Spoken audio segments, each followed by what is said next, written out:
ഈ തദ്ദേശ തെരഞ്ഞെടുപ്പിലെ കേരളത്തിലെ 3 മുന്നണികളും ഉന്നം വയ്ക്കുന്ന കാര്യങ്ങളുണ്ട്. ഒന്ന്, LDF അവരുടെ തുടർ ഭരണത്തിന് വേണ്ടിയുള്ള ഒരു ശ്രമം 2026. കോൺഗ്രസ് അതായത് UDF അവരുടെ ജീവൻ മരണ പോരാട്ടമാണ്. 3, NDA പുതുതായിട്ട് കേരളത്തിൽ അധികാരത്തിൽ വരാൻ വേണ്ടി പല കോർപ്പറേഷനുകളും മുനിസിപ്പാലിറ്റികളും പിടിച്ചെടുക്കാനുള്ള ഒരു ശ്രമം. വോട്ട് വിഹിത വർധനവല്ല, അധികാരത്തിലെത്തുക എന്നുള്ളതാണ്. അപ്പോൾ ഇതാണ് ഈ തദ്ദേശ തെരഞ്ഞെടുപ്പിൽ ഇവർ അഭിമുഖീകരിക്കുന്ന കാര്യങ്ങൾ. ഇതപ്പോൾ ഈ തദ്ദേശ തെരഞ്ഞെടുപ്പ് ഒരു സെമി ഫൈനൽ അല്ല, ഒരു ഡ്രസ് റിഹേഴ്സലായിട്ട് മാറുന്നില്ലേ എന്നാണ് ഞാൻ ചോദിച്ചത്. അത് സാറ് ചോദിച്ചത് വളരെ കറക്റ്റാണ്. പക്ഷെ അവിടെ ഞാനതിനെ കാണുന്നത് കേരള രാഷ്ട്രീയത്തിൽ അടുത്ത ഒരു തെരഞ്ഞെടുപ്പിൻ്റെ അധികാരം ആര് പിടിച്ചെടുക്കും എന്നുള്ളതിനപ്പുറമായിട്ട് കേരള രാഷ്ട്രീയത്തിൻ്റെ ഒരു നിർണായക മാറ്റത്തിൻ്റെ വഴിയാണ് ഈ ഇലക്ഷന് വരാൻ പോകുന്നുള്ളതാണ്.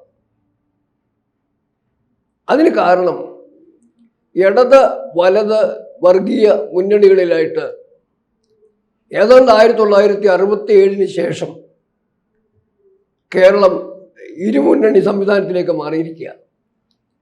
ഈ 2 മുന്നണികളിൽ പെടാതെ ആർക്കും ഇടയ്ക്കൊന്ന് PC തോമസ് ജയിച്ചിട്ടുണ്ട്. അതെ, 2004. അതൊഴിച്ചു കഴിഞ്ഞാൽ ഇപ്പം സുരേഷ് ഗോപിയുടെ അവിടെ നിൽക്കട്ടെ, എങ്കിലും ഈ 2 ഞാൻ തെരഞ്ഞെടുപ്പുകളിലെ വിജയപരാജയങ്ങളെ അല്ല പറയുന്നത്, ഈ 2 മുന്നണികളിലായിട്ട് കേരളം തിരിഞ്ഞു നിൽക്കുക. അവർ നിശ്ചയിക്കും, ഒന്നുകിൽ ഇടത് അല്ലെങ്കിൽ വലത്. 2 വർഗീയ മുന്നണികളുമാണ്. കാരണം ഒന്നിൽ മുസ്ലിം ലീഗുണ്ട്, ഒന്നിൽ INL ഉണ്ട്, ഒന്ന് കേരള കോൺഗ്രസ് മാണിയുണ്ട്, ഒന്ന് കേരള കോൺഗ്രസ് ജോസഫ് ഉണ്ട്. അപ്പോൾ 2 വർഗീയ മുന്നണികളുമാണ്. അതിന് സംശയമൊന്നും വേണ്ട. ഈ പറഞ്ഞ പാർട്ടികളൊക്കെ വർഗീയമാണോ അല്ലയോ എന്ന് ചർച്ചയ്ക്ക് ഇപ്പോൾ സമയമില്ല. ആരെങ്കിലും ചോദിച്ചാൽ മറുപടിയും പറയാം. ഈ സാഹചര്യത്തിൽ ഇതിനിടയ്ക്ക് വേറൊരു വലിയ കാര്യമുണ്ട്, അത് മറക്കാതെ പോകണ്ട. കേരളത്തിലെ വർഗീയ രാഷ്ട്രീയത്തിൻ്റെ യഥാർത്ഥ ഉപജ്ഞാതാവും പ്രയോക്താവും ഒക്കെ എം ശങ്കരൻ നമ്പൂതിരിപ്പാടാണ്. 57 ഹിന്ദു വർഗീയത അല്ലെങ്കിൽ മുസ്ലിം വർഗീയതയും ക്രിസ്ത്യൻ വർഗീയതയും ശബരിമല കേസിലും രാമസമിതി കേസിലും പ്രതിരോധിക്കാൻ വേണ്ടി തയ്യാറായ ഹിന്ദുവിനെ ഒന്നിച്ചു നിർത്തിക്കൊണ്ട് വോട്ട് വാങ്ങിച്ച അന്ന് ജയിച്ചത്. അല്ലാതെ കമ്മ്യൂണിസ്റ്റ് പാർട്ടിയുടെ പ്രത്യയശാസ്ത്രപരമായ വിപ്ലവമൊന്നും ആയിരുന്നില്ല. അതേ EMS 67 മുസ്ലിം ലീഗ് കൂടെ കൂട്ടി മുന്നണി ഉണ്ടാക്കി. പിന്നീട് മുസ്ലിം കേരള കോൺഗ്രസിനൊക്കെ ചേർത്ത് അങ്ങനെ വർഗീയ മുന്നണി ഉണ്ടാക്കി. ആ EMSന്റെ 67 മുന്നണിയെ തകർക്കാൻ വേണ്ടി കരുണാകരൻ മറുഭാഗത്ത് വേറൊരു മുന്നണി ഉണ്ടാക്കി. കരുണാകരൻ അതിനകത്ത് വേറൊരു എലിമെൻ്റ് ചേർത്തു. കാരണം അക്കാലം വരെ ഹിന്ദുവിനെ അവഗണിക്കാം, ചോദിക്കാനും പറയാനും ആരുമില്ലെന്നൊരവസ്ഥയായിരുന്നു. പക്ഷെ കരുണാകരൻ്റെ സോഷ്യൽ എഞ്ചിനീയറിങ്ങിൽ ഹിന്ദുവും മുസ്ലിമും ക്രിസ്ത്യാനിയും എല്ലാം ഒന്നിച്ച് നിൽക്കുന്നൊരു സാഹചര്യം ഉണ്ടാക്കി വെച്ചു. എന്തായാലും ഇടത് വലത് വർഗീയ മുന്നണിയായിരുന്നു. EMSന് പിന്നെ വീണ്ടും ബോധോദയം വന്നു. നിലയ്ക്കൽ പ്രശ്നം ഉണ്ടായിക്കഴിഞ്ഞപ്പം ആ നിലയ്ക്കൽ പ്രക്ഷോഭത്തിൽ ഹിന്ദുവിന് ലഭിച്ച വിജയവും അപ്പർ ഹാൻഡും വോട്ടായി മാറ്റിക്കൊണ്ട് പോകുന്നതിന് അന്നിവിടെ BJP ഒന്നും ശക്തമല്ലാഞ്ഞതുകൊണ്ട് ആ ഹിന്ദുവിൻ്റെ പെട്ടി വോട്ട് ഞങ്ങളുടെ പെട്ടി കിടക്കണമെന്ന് വെച്ച് അന്ന് EMS TM ജേക്കബിനെയും മുസ്ലിം സംഘടനകളെയും സുലൈമാൻ സേട്ടിൻ്റെ അതിനെയൊക്കെ ഒഴിവാക്കിയിട്ട് വീണ്ടും പുള്ളി മതേതരനായി. 87 ഇലക്ഷൻ ഇടതുപക്ഷ മുന്നണി മതേതര മുന്നണിയായി. വീണ്ടും സാഹചര്യം മാറിയപ്പോൾ അവരും എന്ന് വേണ്ട ഈ പറഞ്ഞ INL മാത്രമല്ല PDP മദനി ഉൾപ്പെടെയുള്ള സകല ഇസ്ലാമിക തീവ്രവാദികളെയും കിട്ടാവുന്ന കേരള കോൺഗ്രസ് ഗ്രൂപ്പുകളെ എല്ലാം കൂട്ടി അവരും വർഗീയ മുന്നണിയായി. ഈ സാഹചര്യത്തിലേക്കാണ് ഈ സാഹചര്യത്തെയാണ് തദ്ദേശ തെരഞ്ഞെടുപ്പുകളുടെ 2025 ഫലം മാറ്റം വരുത്താൻ പോകുന്നത്. എൻ്റെ കണക്കൂട്ടിൽ ഈ രണ്ട് വർഗീകരണം, ഈ രണ്ട് മുന്നണി സംവിധാനം കേരളത്തിൽ അവസാനിക്കുന്നതിൻ്റെ ആരംഭമായത്. കോൺഗ്രസിനെ സംബന്ധിച്ചിടത്തോളം വലിയ ജീവന്മാരുടെ പോരാട്ടമായിരിക്കും ഇത്. ജീവൻമരണമാണ്.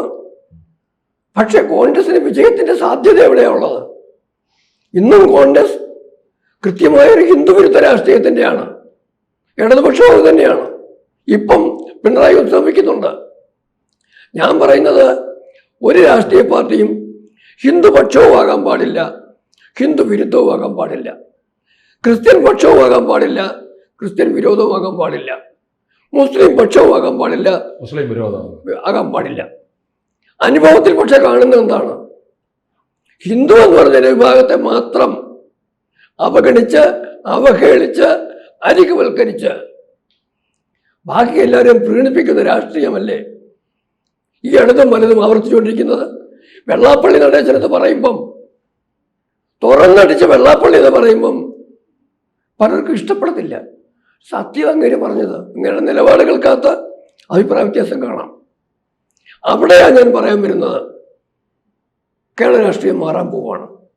ഇടത് വലത് വർഗീയ മുന്നണികൾക്കിടയിൽ ദേശീയതയുടെ രാഷ്ട്രീയ പക്ഷം, എല്ലാവരെയും ഉൾക്കൊള്ളുന്ന സബ്കാ സാത്ത് സബ്കാ വികാസ്, സബ്കാ വിശ്വാസ് और സബ്കാ പ്രയാസ്, എല്ലാ മതവിശ്വാസങ്ങളെയും അംഗീകരിക്കുന്ന, എല്ലാവരെയും അംഗീകരിക്കുന്ന, ഒന്നുകൂടി വ്യക്തമായിട്ട് ആവർത്തിക്കുന്നു, ഹിന്ദുവിനെ അവഗണിക്കില്ല എന്ന് ഉറപ്പുവരുത്തുന്ന ഒരു രാഷ്ട്രീയത്തിന് കേരളത്തിൽ സാധ്യത വർദ്ധിക്കാൻ പോവുക. ഞാൻ പറഞ്ഞത് ഒരു കാര്യം കൃത്യമായി മനസ്സിലാക്കിക്കൊള്ളുക.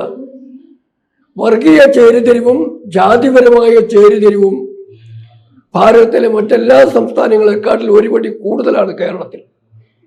അതില്ലെന്നും സാക്ഷര കേരളമൊന്നും ആരും ന്യായം പറയേണ്ട കാര്യമൊന്നുമില്ല.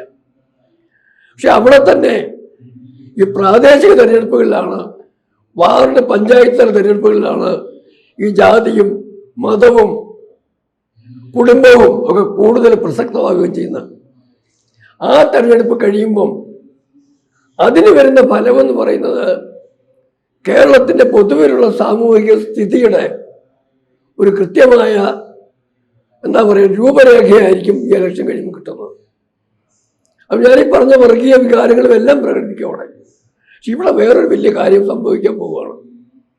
ഈ ഇലക്ഷൻ കഴിയുമ്പം അടുത്ത ഇലക്ഷന് 2026 അതിനു മുമ്പ് ഒരു കാര്യം കൂടെ ഞാൻ പറഞ്ഞിട്ട് അതിലേക്ക് കടക്കാം. ഇപ്പോഴെന്താ സംഭവിച്ചിരിക്കുന്നത്? ഇലക്ഷൻ പ്രചരണം പറയുമ്പോൾ ശബരിമല കട്ടുമുടിച്ച ആ സ്വർണം കേട്ട കള്ളന്മാരെ അടിച്ചു പുറത്താക്കണമെന്ന് ഒരു പൊതുവികാരം കേരളത്തിലുണ്ട്. ശബരിമല സ്വർണമോഷണത്തിന് പിന്നിൽ ഇടതുപക്ഷ മുന്നണിയും അതിനകത്ത് മാർക്സിസ്റ്റ് പാർട്ടിയുമാണ് പ്രധാന പങ്ക് വഹിച്ചെന്നുള്ള കാര്യത്തിൽ ആർക്കും സംശയമില്ല. അതിനെ സംബന്ധിച്ച പ്രചാരം ശക്തമായി കോൺഗ്രസ് നടത്തുന്നു, BJP നടത്തുന്നു. അപ്പം LDF വിരുദ്ധ പ്രചാരം, ശക്തമായ LDF വിരുദ്ധ പ്രചാരം കേരളത്തിൻ്റെ പൊതുമണ്ഡലത്തിൽ അടിത്തട്ട് തൊട്ട് മേലത്തെ സാംസ്കാരിക മേഖല വരെ നടന്നുകൊണ്ടിരിക്കുക. പക്ഷെ അത് ആര് മുതലാക്കും എന്നുള്ളതാണ് അടുത്ത കാര്യം. ഞാൻ അതിലേക്ക് തന്നെ വരുന്ന, അതുപോലെ വഴിവിട്ട ജീവിതം കൊണ്ട് കേരളത്തിലെ സാംസ്കാരിക സമൂഹത്തിനും പൊതുജനങ്ങൾക്കും അറപ്പ് തോന്നുന്ന പ്രവൃത്തി കാണിച്ച രാഹുൽ മാങ്കൂട്ടത്തിൻ്റെ വിഷയം, സദാചാര ലംഘനം, അത് ഇടതുപക്ഷവും